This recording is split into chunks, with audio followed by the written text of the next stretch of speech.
Bonsoir, bienvenue au journal de Canal 2 Info. Voici la vitrine.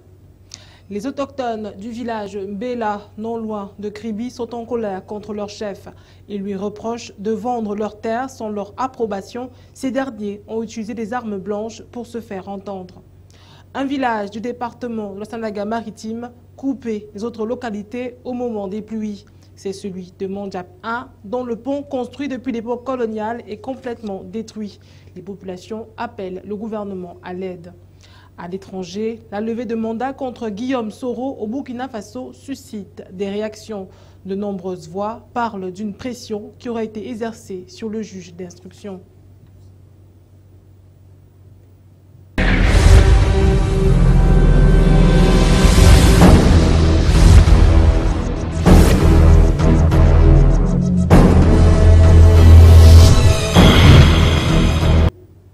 Un conflit entre exploitants de carrières de terre bloque pendant un long moment la route nationale numéro 5. Les agents des forces de l'ordre ont dû intervenir pour rétablir le calme. Sur place, des agressions et trafics d'influence ont été observés. Jean-Christian Akam depuis le carrefour Bekoko échangeur. La circulation a été interrompue à plusieurs reprises ce 8 février sur la nationale numéro 5 qui dessert la région du nord-ouest. En cause, une foule de jeunes exploitants de carrières de terre venus du village voisin de Yato à l'effet de fermer par la force une autre carrière, celle du village Bekoko, lieu dit échangeur, passant à tabac son propriétaire, un autre frère de la même famille. Le lundi d'aujourd'hui, que bon, on doit la carrière voisin qui doit exploiter, bénéficier de la journée d'aujourd'hui, qu'il puisse nous laisser aussi travailler quoi. Okay. C'est là où il vient avec les ennuis, il amène ses gros bois et tout, pour venir me combattre. Et il est contre moi, pourquoi? Parce qu'il me demande de battre sur le chef. De battre le chef et brutaliser le chef. J'ai dit non, quand même, tu ne peux pas me demander de battre sur le chef pour des trucs comme ça là. Okay. Le chef était là ensemble pour mettre de l'ordre par rapport au programme, on a siégé par rapport à ça. Okay. Lui-même il a même eu la paix pour ça. Maître Martin Ngoua voit ainsi sa carrière fermée par la force. Maintes fois menacé, agressé, il dit avoir fait appel à l'intervention des autorités administratives, municipales, judiciaires de l'arrondissement de Dibombari et de Mbanga, mais sans succès.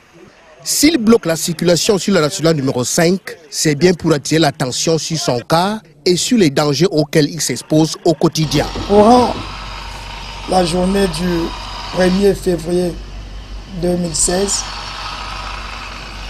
ces gros bras ont envahi mon domicile, bloquant l'accès à mon cabinet et à mon chantier.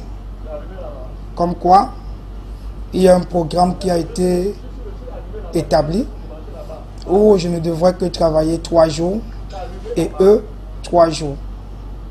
Je leur ai fait comprendre que vos gros bras, la veille, m'ont soutiré la somme de 900 000 francs. Sous prétexte que ce sont eux qui assureront la sécurité. 2 des gros bras venus du village voisin sont actuellement entre les mains de la police venus de Dola intervenir sur cette localité qui dépend d'un autre département, celui du Mungo. De gros enjeux dans cette affaire. Au total, les enjeux sont donc de taille, trafic d'influence, histoire de pots de vin et de convoitises multiples. Ici, au carrefour Bekoko, échangeur, Jean-Christian Akam et Roméo Nanko pour Canal 2 International. Une affaire à suivre. Ils sont aussi en colère. Eux, ce sont les autochtones du village Mbela, situé à environ 60 km de la ville de Kribi. Et pour cause, la vente de leurs terres par leur chef du village sans leur approbation. Armés de machettes et autres armes blanches, ils ont essayé de stopper les travaux des bulldozers sur les sites. Monique Naoussi. Avec des armes blanches à la main, les populations du village Mbela veulent stopper la braderie de leurs terres. Cette localité est située à plus de 60 km de Kribi, sur l'axe Edea-Kribi. Ils se sont mobilisés pour inventorier leurs terres et surtout stopper les travaux engagés à certains endroits. Ils accusent le chef du village, Jean-Claude Bachama, de vente illégale des terres avec la complicité d'un huissier de justice exerçant à Douala. Leurs plaintes sont aussi portées contre les clients qui se recrutent parmi les autorités administratives du département de l'Océan. Sur le terrain, les tronçonneuses déjà à pied d'œuvre, les chaînes, les machettes et lames sont saisies et déposées à la brigade de gendarmerie de Fifinda.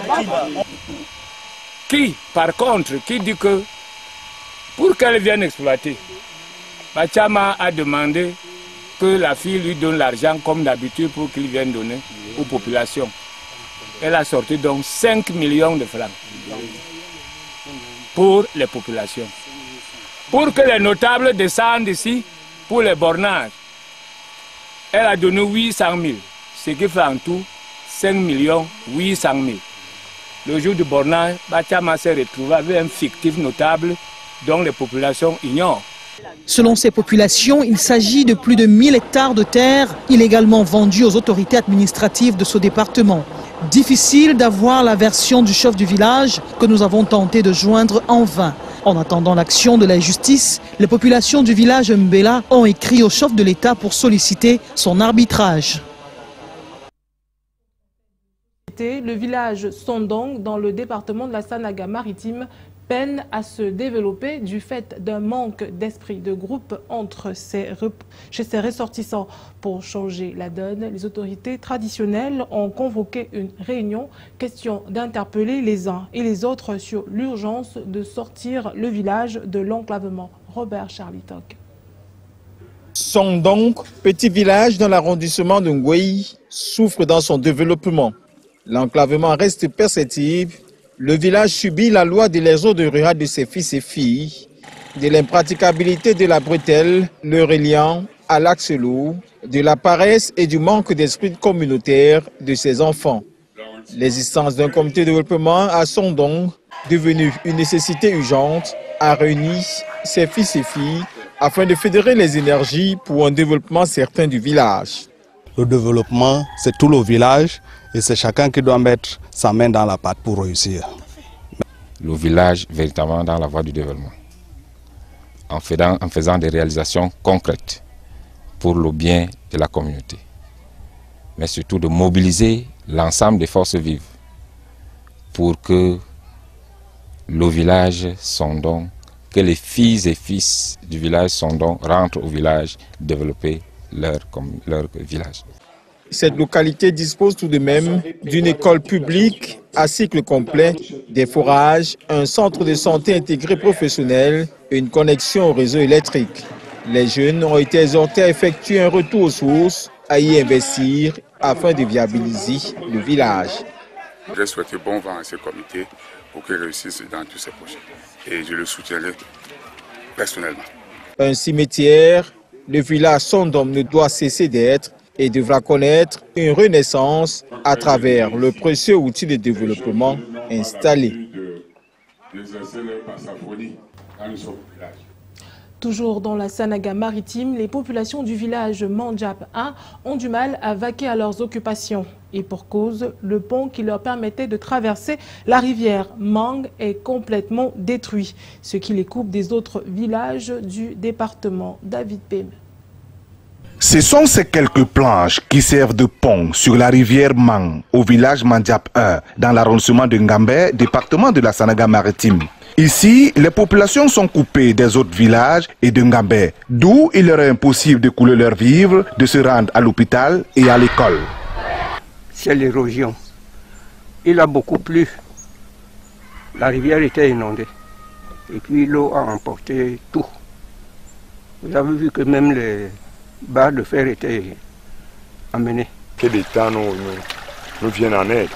Parce que nous sommes diminués de tout. Donc on ne peut pas supérer normalement. Nous avons des deuils à l'intérieur. Nous sommes obligés de porter des cercueils sur les épaules pour entrer avec Baba, monter avec Kassamba. Et c'est inacceptable. Dans la saison pluvieuse, on n'arrive même pas à passer. Donc quand il pleut, les enfants ne partent pas à l'école. Parce qu'il y a l'eau qui enfouit. Construit à l'époque coloniale, ce pont n'a jamais connu de réhabilitation. Les populations de ce village, qui sont estimées à environ 300 âmes, pensent que les élites et les pouvoirs publics vont voler à leur secours. Une page de politique dans ce journal, élection présidentielle 2018 au Cameroun. Un autre appel à candidature du président Paul Biya se fait entendre dans la ville de Douala. C'est celui de la communauté Béti Centre-Sud-Est par la voix de leur chef supérieur. Plus de précisions avec Jean-Christian Akam. Ça veut dire que la communauté Béti Centre-Sud-Est de Douala demande au président de la République de se représenter parce que c'est l'homme qu'il nous faut pour le moment. Traditionnellement, c'est la présentation des vœux au chef supérieur des Bétis qui focalise l'attention en pareilles circonstances. Ce 6 février, la cour royale du quartier Nkolulu à Douala est donc noire de monde, sauf que pour l'occasion, les ressortissants des régions du centre, du sud et de l'est, résidant à Douala, disent oui à la candidature de Paul Biya à la prochaine élection présidentielle. Président de la République, que votre peuple, vos fils, vos filles, vos frères à Douala sont prêts. Et pour 2018, et nous attendons juste votre manifestation. Les ressortissants des régions du centre, du sud et de l'est, résidant à Douala, dans le département du Vouri, veulent et souhaitent que son Excellence Paul Biya, président de la République du Cameroun, se représente à l'élection présidentielle de 2018. Pour le reste de l'agenda, la cérémonie est marquée par une messe d'action de grâce au cours de laquelle la communauté Béti est invitée par le prêtre célébrant à davantage s'impliquer dans le processus de développement national. À leur tour, les jeunes font un plaidoyer pour plus de solidarité et d'entraide afin que le train de l'intégration nationale ne laisse pas certaines communautés sur le bas-côté. Danse traditionnelle de diverses communautés, jouissance multiforme, clôture ce grand rendez-vous annuel de la chefferie supérieure Béti à Douala. Cet appel à candidature s'ajoute à ceux déjà lancés par les militants du RDPC dans le département du Vouri et de l'Océan, entre autres. Parlons sport. À présent, le tournoi pré-olympique des nations africaines de volleyball féminin démarre ce 10 février à Yaoundé. Parmi les pays en compétition, l'Égypte, la Tunisie, l'Algérie, le Kenya, l'Ouganda, le Botswana et bien entendu le Cameroun qui devra redoubler d'efforts pour être qualifié pour les Jeux olympiques 2016. Alex Lembe. Encore quelques heures et le kick-off du tournoi pré-olympique de la zone Afrique sera donné au Palais des Sports de Yaoundé, du moins en ce qui concerne les dames. Du 10 au 17, soit toute la semaine durant, les lionnes indomptables du filet devraient cravacher dur pour monter plus haut au filet, question d'obtenir le ticket qualificatif de Rio 2016. Même si le chemin est parsemé d'embûches, ici, embûche est synonyme d'adversaire. Et parmi ces adversaires, les meilleures équipes de volleyball du continent, notamment l'Algérie, le Maroc, l'Égypte, la Tunisie, le Kenya et le pays hôte, le Cameroun. Une compétition déterminante pour laquelle il faudra justement monter plus haut au filet que ses adversaires pour obtenir ce ticket. Pour cela, il faudrait absolument obtenir la première place pour être qualifié d'office. Les deuxièmes et troisièmes seront soumis à une autre ultime compétition pour le repêchage. Vraiment dur, mais pas impossible, surtout que impossible n'étant pas camerounais. 19 volleyeuses camerounaises étaient en stage bloquées, mais seules 14 ont été retenues pour le tournoi et parmi elles des professionnels qui évoluent en France. Allons à l'étranger à présent. Au Nigeria, des milliers de personnes sont retrouvées dans la rue pour protester contre la hausse des prix de l'électricité. L'État nigérian estime pour sa part que cette hausse pourra améliorer la production d'électricité dans le pays. Détail avec Aimé Catherine Mokori. À l'unisson, ils disent tous non à la hausse du prix de l'électricité. Ils étaient plusieurs milliers de travailleurs ce lundi au Nigeria à marcher contre cette hausse de 45%. La manifestation organisée par les deux principales organisations syndicales du pays est la première du genre depuis l'arrivée au pouvoir du président Muhammadu Buhari l'année dernière. À Abuja, la capitale, les manifestants ont entonné des slogans comme « Non aux mesures économiques anti-pauvres » en marchant jusqu'à l'Assemblée nationale après s'être réunis devant les bureaux de la Compagnie nationale d'électricité. Tout d'abord, je peux dire que c'est clairement illégal. Pourquoi? Parce que le problème est même devant le tribunal. Le tribunal a émis un avis pour que l'agence de régulation n'augmente pas les tarifs.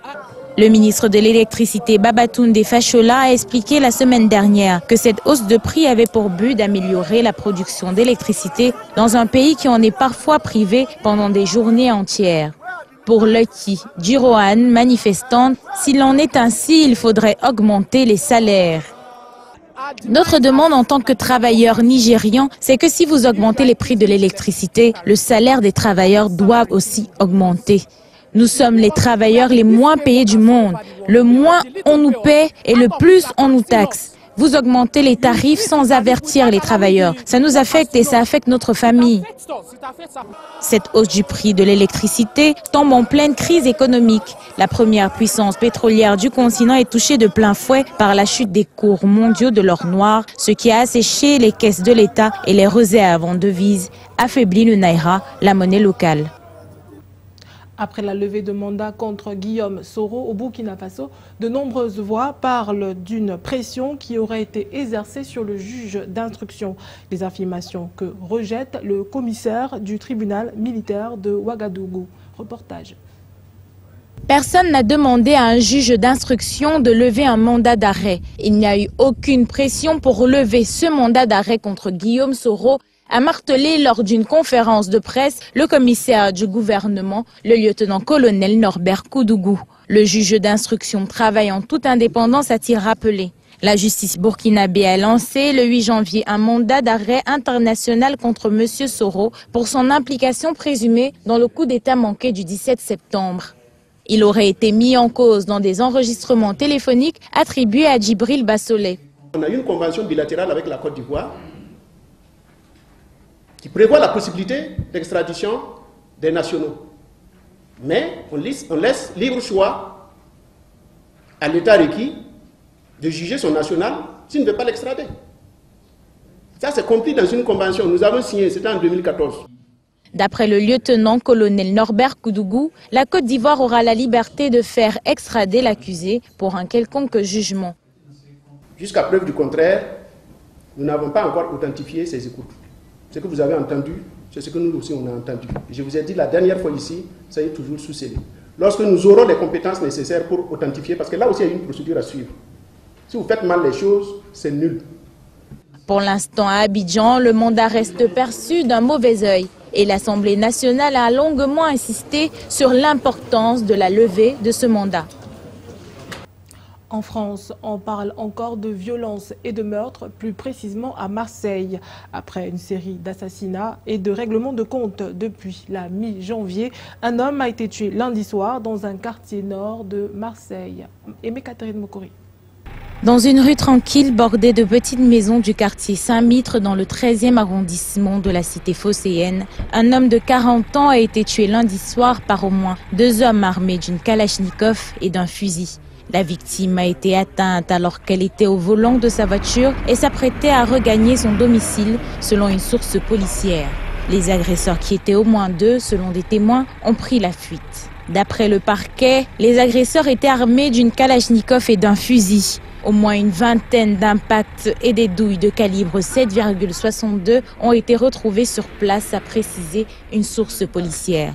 L'hypothèse d'un règlement de compte, malgré le guet-apens et le type d'arme utilisée, n'était pas retenue à ce stade de l'enquête, car le mobile du crime n'est pas établi. La victime était connue des services de police, mais pas pour trafic de stupéfiants. Il avait été impliqué dans un fait ancien de vol à main armée. Le préfet de police Laurent Nunez et le procureur de la République de Marseille, Brice Robin, se sont rendus sur place. Cet homicide intervient au lendemain de l'agression dimanche d'un jeune homme blessé par balle dans une cité du 15e arrondissement de Marseille, la Bricarde. Début février, 2 hommes ont été tués dans un règlement de compte. Le deuxième depuis le début de l'année, sur le parking d'un centre commercial dans l'est de Marseille, touché par des tirs nourris alors qu'il se trouvait dans une voiture. C'est la fin de ce journal. Merci à vous de nous rester fidèles. Bonne soirée sur Canal 2 Info.